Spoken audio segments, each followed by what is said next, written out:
Toute la rapace est là. Des boss puis des femmes de boss. Les barons de la finance, les rois de la pizza congelée, les mafiosos de l'immobilier. Toute la gang des bienfaiteurs de l'humanité. Les charognes à qui on élève des monuments. Les profiteurs qui passent pour les philanthropes. Les pauvres types, amis du régime, déguisés en sénateurs séniles. Les bonnes femmes au cul serré. Les petites pilotes qui sucent pour monter jusqu'au top. Les journalistes rampants, habillés en éditorialistes serviles. Des avocats véreux, costumés en juge à 100 000 par année. Des liches-culs qui se prennent pour des artistes. Toute la gang est là.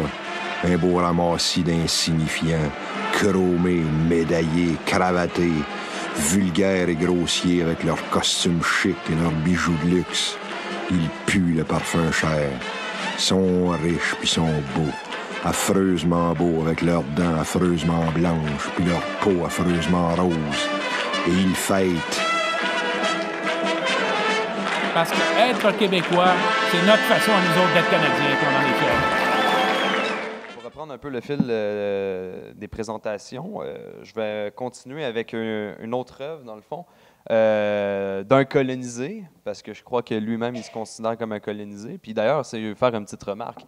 Le Québécois, aujourd'hui, subit deux vecteurs de colonialisme, là, je veux dire, et la mondialisation et son histoire avec le Canada. C'est quand même un poids lourd qui pèse sur notre identité. Puis, c'est pas mal ça. T'avais-tu quelque chose à rajouter? Ou Ben, il y a aussi le modèle québécois. Quand je parle de biopouvoir, de contrôle bureaucratique, c'est aussi une forme de colonisation. Oui, en plus. Triplement. Fond, ça nous déresponsabilise de la question politique. Mais... Oui, donc le livre que je vais vous présenter, en fait, et que je vais parler un peu autour de ça, des sujets connexes qui sont rattachés, c'est Le Québec n'existe pas de Maxime Blanchard. C'est sorti très récemment, en fait. C'est un ultra contemporain, on pourrait dire, là. Je veux dire, c'est un professeur, un Québécois qui vit à New York, qui voyage beaucoup, qui est professeur à l'université... en tout cas, une université de New York. City University, je crois. City University, exactement. City University, il est professeur de français et de littérature française à l'Université de New York. Dites-vous donc, il enseigne le français et il prône le français dans la capitale du mondialisme, New York. Et en fait, son livre, c'est plein de petites fresques, en fait, je dirais, cyniques, extrêmement puissantes, dans leur contenu. On retrouve un peu la couleur de Falardeau ou le ton qui fesse et qu'on aime bien. Et c'est vraiment un livre où si vous vous sentez opprimé dans votre condition sous la mondialisation, vous allez pouvoir vous y retrouver. Mais par contre, ce livre ne s'adresse pas à tous, parce que Maxime Blanchard vous avertit bien au début, il dit, entre autres, puisque avant les gens ne lisaient pas, parce qu'il était pauvre, puis il n'y avait pas d'éducation, il était illettré, il était analphabète. Et à cause de ça, il ne lisait pas, donc il ne pouvait pas atteindre la culture et la littérature en soi. Mais par contre, aujourd'hui, on a une classe moyenne, lettrée, puis on pourrait dire semi-analphabète, mais qui ne lit pas, essentiellement. Donc... C'est ceux qui posent des commentaires dans le Journal de Montréal. Ils savent lire, mais... C'est ça. Tu sais, je veux dire, on a des gens qui sont capables de lire, mais qui ne lisent pas. Donc, son livre ne s'adresse pas à ces gens-là. Puis, dans le fond, lui, il considère, mon livre, je veux qu'il soit oublié. De toute façon, il n'y a personne qui va le lire dans ces catégories-là. Puis, je veux qu'il soit oublié. C'est ça que ça doit être. Par contre, ce qu'il aime, ce qu'il veut faire, c'est attaquer, justement, toute l'élite bien pensante qu'on a au Québec. Et parce qu'il fait partie de ces réseaux-là élitistes, culturels, politiques, peut-être pas économique, mais il rôde dans les parages de l'UQAM, de tous ces réseaux mondains-là où on va souper ensemble, puis là, on prend des drinks de Malaisie avec un dessert d'Haïti, puis là, on mélange toutes les couleurs du monde, puis on pète plus haut que le trou. Et en fait, ça s'adresse à ces gens-là, ce livre-là. Puis justement, si vous lisez le livre, il attaque tout le monde. Je veux dire, il n'y a pas une identité qui ne va pas y passer. Je veux dire, là, il y a un extrait où il y a un souper avec des membres de QS, puis tout ça. Puis en fait, c'est pas lui dans le livre, c'est un personnage fictif qui s'est inventé, mais qui le représente lui-même. Une sorte d'alter ego, finalement. Exactement. Le livre en tant que tel, c'est un roman, mais, disons, fortement teinté par ses impressions à lui. Mais ça reste une fiction, techniquement. Oui, exactement. Donc, il attaque les gens tu sais, je veux dire, comme je disais, les gens de la gauche de Québec solidaire. C'est sous-entendu que c'est avec des gens de ce parti-là qui parlent. Là. Je veux dire, il nomme pas le parti explicitement, mais je veux dire, on sait très bien que c'est de ça qu'il parle. Il attaque les universitaires, il attaque le monde de la littérature, il attaque la diversité. Il dit, ben, tu sais, je veux dire, là, c'est beaucoup de noms et de nominatifs qu'il fait dans son livre, dans le sens où il dit beaucoup de marques de vêtements ou de noms d'émissions avec des... Je ne sais pas comment décrire ça exactement, mais en fait, excusez-moi, là, je viens de perdre un peu mon idée. Tu sais, c'est ça, quand il parle de la diversité, en fait, il va parler un peu de cette espèce de buffet à volonté d'identité et de traits culturels qu'on présente comme une valeur en soi et qu'on veut promouvoir et qu'en fait, ça vaut quasiment rien. Tu sais, je veux dire, au final, là, je veux dire, tout s'équivaut, tout est relatif les unes aux autres, puis qu'est-ce que ça vaut, tu sais? Et puis là, je pense qu'il raconte à un moment donné l'histoire aussi d'une personne qui voyage un peu partout dans le monde, puis qui raconte un peu sa vie. Puis c'est un extrait d'un magazine de Elle Québec, quelque chose comme ça. Puis dans le fond, la personne, elle raconte un peu sa vie où est-ce que rien ne change partout où est-ce qu'elle va dans le monde. Bien, je veux dire, il n'y a rien qui change dans sa vie parce qu'elle reste dans les mêmes petits centres-villes qui se ressemblent un peu partout dans le monde. Donc, elle vit dans une homogénéité complète et elle est éduquée là-dedans. Puis elle se pense ouverte sur le monde et comprendre les autres, en fait.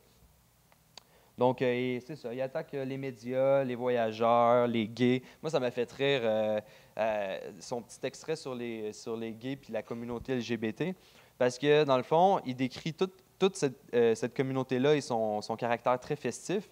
Et au final, à la fin du texte, il fait juste un parallèle avec le monde du douchebag, tu sais, de l'hétérosexuel blanc qui veut juste faire la fête. Mais en fait, il n'y a rien qui distingue vraiment le monde du LGBT de l'hétérosexuel. Ils se ressemblent tous parce que, dans le fond, ils sont tous dans le consumérisme individualiste. La même superficialité, finalement. La même superficialité, exactement. Justement, Éric, son personnage dans son livre, c'est un peu...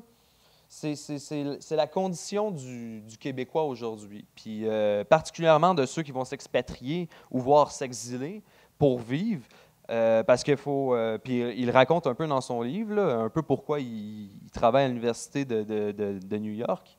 C'est parce que, je veux dire, ici, ça fonctionne en réseau mondain, avoir accès à des postes de professeurs d'université en général. C'est ce que je comprends de son œuvre. Puis il y a un soir où il avait passé une entrevue pour avoir un poste à une université quelconque à Montréal, et au final, il n'a pas eu le poste. Et c'est le fils d'une des évaluatrices qui a eu le poste.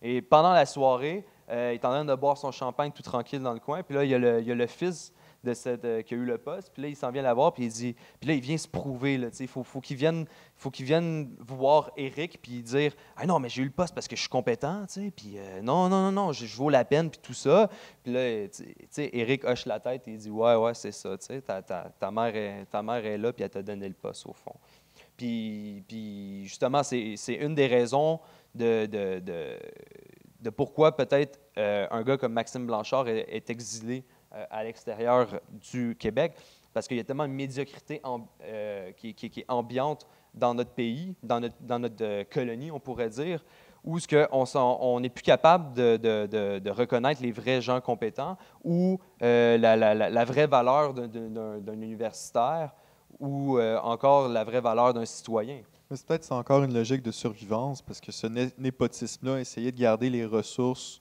les postes dans la famille, dans les amis, dans notre réseau, C'est pas reconnaître, justement, comme tu dis, la méritocratie. Non, exactement. Ensuite, ce que je voulais dire, en fait, c'est que la condition du Québécois, de ce personnage-là, d'Éric, c'est l'être nostalgique, cynique, qui est écœuré. Il veut pas... Dans le fond, il dit à un moment donné dans le livre, il dit « Il n'y a rien de pire qu'un Québécois à l'étranger, sauf peut-être un Québécois au Québec. » Fait que ça donne le ton un petit peu du personnage, vraiment écœuré. Puis en fait, c'est un personnage qui est nostalgique aussi par le fait que son identité le suit comme une ombre. Il voudrait la fuir, mais il n'est pas capable de la fuir. Et en fait, c'est ce qui va être la trame de fond de tout ce livre-là aussi, c'est cette identité-là qui le suit. À un moment donné, il fait juste mettre des textes en anglais qui n'ont aucun sens. Je veux dire, l'œuvre est assez incongrue en elle-même. Je veux dire, il n'y a pas de continuité dans le livre. Je veux dire, on saute du coq à l'âne, même dans les petits chapitres. Et ça fait en sorte que ça représente bien l'ambiance qu'il y a aujourd'hui, où est-ce qu'on est un peu schizophrène, je veux dire. On vit de telle manière, ensuite on vit l'inverse, puis on se dit « Ah, je suis Québécois », puis tout ça. Mais dans le fond, je passe 2 mois au Québec, puis c'est l'été, parce que je veux pas vivre l'hiver, l'automne, puis le printemps. Puis, tu sais, je veux dire, il y a plein de Québécois qui disent ça en général. Puis c'est juste un exemple, là, ce que je suis en train de dire. Et il me fait penser à un autre personnage de film, qui est un bouquin aussi. Il me fait penser au personnage du film Fight Club, qui est Edward Norton. Dans le fond, le personnage qui devient Tyler plus tard, pour ceux qui ont vu le film. Et en fait, ben là, je voulais pas faire un... Spoiler alert! Ouais, un spoiler, mais en tout cas... en fait, Edward Norton, c'est le gars un peu blasé de la vie, mais qui ne le sait pas, qui continue d'aller travailler, qui est incapable de dormir, qui a perdu ses émotions, et puis qui regarde tout le temps la télévision, puis qui essaie de survivre dans ce monde-là en achetant des choses, puis en allant comme dans des cercles de soutien de groupe collectif. Oui, c'est ça, de soutien de victimes, c'est ça exactement, qui se complaisent dans leur misère puis leur médiocrité. Et ça me faisait penser à ce personnage-là. Puis en fait, c'est ça, c'est un peu la même image que je pourrais vous donner de Éric dans ce livre-là. Et donc, bon, pour conclure sur qu'est-ce que c'est, j'ai lu un autre livre en parallèle aussi, parce que moi, j'aime bien faire des lectures croisées. Ça s'appelle « La fabrique de la servitude » de Roger Payette et de Jean-François Payette, si je ne me trompe pas, le père et le fils, me semble. Et ce livre-là explique bien qu'il y a un problème au Québec qui est la roue aliénomotrice, en fait, de notre condition de servitude, en fait. On revient toujours au point de départ de ce qu'on est, soit décolonisé. Puis ça commence par l'idée qu'on a séparé le politique de comment on agit. Donc, la politique ne fait jamais partie de notre environnement quotidien, alors que ça devrait être essentiel. Je parlais avec un homme tantôt qui me disait qu'il ne peut pas parler avec sa femme de la question de la souveraineté parce que c'est trop contentieux comme sujet, alors que c'est un sujet qui devrait être abordé tous les jours parce que c'est un sujet d'actualité tellement fort qu'on ne peut pas l'éviter. Puis en fait, je veux dire, le travailleur qui travaille à construire le pont Champlain, par exemple, il devrait le penser dans le sens qu'il fait pour sa nation, puis dans le sens où ce qu'il veut construire sa nation, puis la rendre indépendante, puis la rendre riche et puissante. Bien, ça, c'est une conception que j'en fais. Mais le fait est qu'on a séparé le faire et le politique. Et dans cette condition-là, cette roue-là aliénomotrice, cette aliénation-là, en fait, elle est portée par notre élite. Puis c'est ce que Maxime Blanchard attaque dans ce livre-là, c'est cette élite-là qui n'est plus la petite bourgeoisie des années 1960 qui se sont émancipées. Là, c'est rendu une hyperclasse mondialiste qui croit qu'il vit partout dans le monde et nulle part en même temps, et qui va nous dire qu'on est raciste, xénophobe ou encore intolérant si on veut croire à un projet d'indépendance nationale. Puis ça se retrouve beaucoup dans les discours de gauche, justement. On retrouve beaucoup ça, je veux dire, chez Québec solidaire. Puis Pierre Falardeau, il avait raison, là, comme tu disais tantôt, qu'on met cette espèce d'idéologie-là et cet idéal-là de beau monde ouvert qui est profitable, dans le fond, au final, qu'à une classe sociale minime. Mais j'aimerais ça faire une petite distinction auparavant. Oui, ça se retrouve dans certains discours de gauche, mais ça se retrouve aussi dans certains discours de droite. Aussi. La droite néolibérale, la droite dure, bête et méchante, économique, la droite de « moi, je parle des vraies affaires, puis je sais c'est quoi la réalité, puis regardez, là, c'est de même, puis c'est comme ça qu'on fait de l'argent. » Le malheur, c'est que tu as une espèce de sentiment anti-Québec qui s'est imposé dans un peu toutes les idéologies, y compris dans le mouvement indépendantiste, et c'est ça qui est tragique. On se retrouve aujourd'hui avec des indépendantistes qui donnent le sentiment d'haïr le Québec, d'haïr le peuple québécois, l'identité québécoise aussi violemment, et même des fois plus violemment que certains fédéralistes. C'est ça qui est... C'est la situation en ce moment qui fait peur. Oui, ben c'est comme si on avait transformé des colonisés en colonisateurs. Puis ils ont pris le chapeau, là, tu sais, puis c'est rendu eux qui nous fouettent au lieu d'être nos maîtres, tu sais. Non, exactement. Ils n'ont plus de fierté. Ils ne sont pas capables de s'en sortir. Puis en fait, c'est parce que ça, il y a un culte de l'individualisme en même temps qui vient avec ça. Un autre auteur que j'aime bien, qui est Christopher Lasch, qui a écrit La culture du narcissisme, disait dans son livre, se développer est devenu un euphémisme pour survivre. C'est assez significatif, cette phrase-là. Je veux dire, les Québécois qui pensent « Ah, il faut que je voyage, il faut que je vois du monde, tout ça, parce que sinon, je n'aurai jamais le temps de vivre. » Puis dans le fond, je me sens pas plein puis vivant, alors que le problème, ça se passe ici. Puis en fait, moi, je l'ai vécu personnellement, parce que j'ai voyagé, j'ai été en Bolivie et tout ça, et la première chose que j'ai réalisée quand j'étais en Bolivie, l'éclaircissement que j'ai eu, c'est « Merde, je connais rien de mon pays. » Tout ce que je peux dire aux Boliviens que je connais, puis tout ça, parce que moi, je suis un gars de brossard, puis je ne suis pas quelqu'un que je veux dire qui a baigné dans la culture. Puis, je veux dire, je peux pas raconter l'histoire de mon pays, puis tout ça, puis je me sentais démuni. Puis en fait, j'étais arrivé devant ces Boliviens-là, puis eux, ils me racontaient toute leur culture, leur folklore, et leur fierté d'être bolivien ou de venir de Camiri, cette ville-là où j'étais. Alors que moi, je parlais de poutine, de sirop d'érable, puis de gogos comme ça. Du 10-30. Du 10-30 au pire. Et au final, la conclusion à laquelle je suis venu, c'est que le problème, c'est que le bien-être que j'avais trouvé en Bolivie, où je me sentais vivant, appartenir à une communauté, et justement faire partie de quelque chose parce qu'on agissait ensemble et que je veux dire, là-bas, il n'y a pas de tabou nécessairement. Je ne dis pas qu'il n'y en a pas, mais je veux dire, il n'y a pas de tabou comme ici sur la politique.